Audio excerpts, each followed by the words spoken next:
Kalian tahu gak sih, pendopo ini tuh sering dijadikan tempat wisata dan tempat bersantai-santai sama masyarakat Purwakarta. Iya, bener banget. Apalagi kalau hari Minggu, orang-orang pada foto di sini karena tempat itu estetik. Tapi kalian tahu gak sih, di balik fungsinya, pendopo dan gedung Bupati itu sebenarnya peninggalan kolonial Belanda yang sejarahnya dalam banget. Wah beneran, bukannya itu cuma bangun kantor bupati biasa yang dibangun di era modern? Wah, salah banget. Komplek ini tuh udah ada sejak abad kedua dan jadi saksi biru Purwakarta saat zaman kolonial Belanda. Nah, pas banget. Kali ini kita semua akan kumpas tuntas tentang sejarah peninggalan Belanda sampai mitos-mitosnya. Yuk kita bahas. Iya. Nah, kita bahas awal sejarahnya dulu ya. Jadi, pada awal abad ke-19, pusat pemerintahan Purwakarta itu bukan Purwakarta loh, melainkan Wanayasa.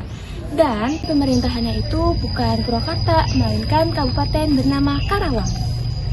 Nah, pemerintah kolonial Hindia Belanda waktu itu merasa Wanayasa terlalu masuk pedalaman.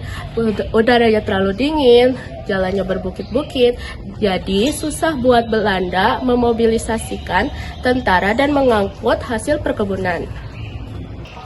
Makanya, pada tahun 1830, Belanda memerintahkan untuk memindahkan ibu kota dari Wanayasa ke tempat yang jauh lebih strategis, yaitu Purwakarta.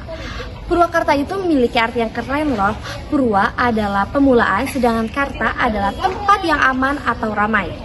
Oh, jadi tujuan awal Belanda untuk membangun gedung itu adalah untuk memperkuat cengkraman politik dan ekonomi mereka wilayah Priangan Barat ya? Betul banget, dan pembangunannya dilakukan secara bertahap dan benar-benar selesai pada tahun 1854 sampai 1860. Meskipun arsitekturnya mengikuti gaya bangunan Eropa yang bernama Indonesia Empire Style, tapi proses pembangunannya melibatkan masyarakat lokal kita loh. Nah, menurut catatan sejarah, batu kalinya diambil langsung dari Sungai Cikau. Lalu, balok-balok kayu jatinya ditarik langsung dari hutan menggunakan ratusan ekor kerbau. Lebih hebatnya lagi, pembangunan dilintas etnis atas izin Belanda. Pemborong kayunya atas perajin yang berasal dari Tionghoa yang bernama Tiong Ahai. Kayu yang ada di tiang pendopo ini yaitu dibuat oleh seniman yang berasal dari Palembang yang bernama Baksin. Dan mandor temboknya itu yang berasal dari Belanda yang bernama Tuan Baas. Jadi perpaduannya unik banget kan? Tiang bulat besar ini seperti ada di gedung Eropa. Sedangkan atapnya itu berbentuk limasan seperti rumah tradisional Jawa dan Sunda. Di depannya ada pendopo yang terbuka bebas sebagai simbol bupati siap menerima rakyatnya. Ukiran kayunya yaitu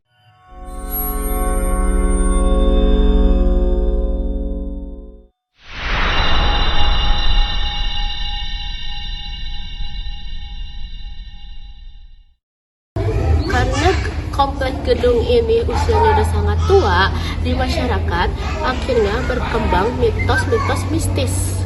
Iya, konon kata warga dan pegawai yang ada di sana, kalau malam-malam sakral seperti malam Jumat Kliwon dan malam 1 Suro, itu sering terdengar suara gaib seperti gemerincing lonceng kereta dan suara langkah kaki kuda di halaman depan pendopo.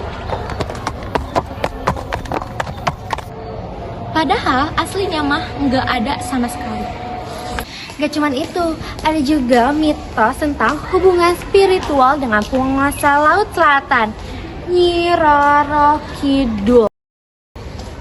Konon katanya di dalam gedung negara ini ada satu ruangan khusus yang bernuansa hijau, bertujuan untuk agar Purwakarta itu dijauhkan dari mala bahaya.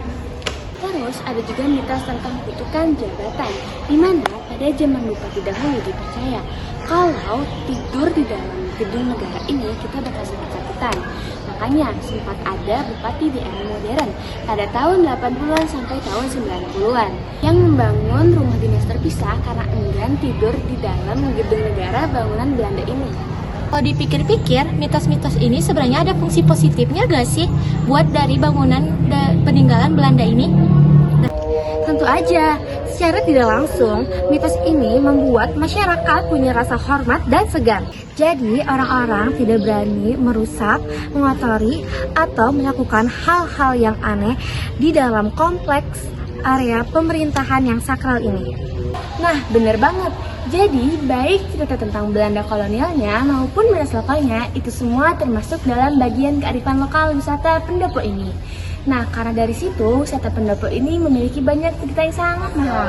Dan karena statusnya sudah menjadi bangunan cagar budaya, kita sebagai pelajar dan warga Purwakarta harus ikut menjaga kelestariannya.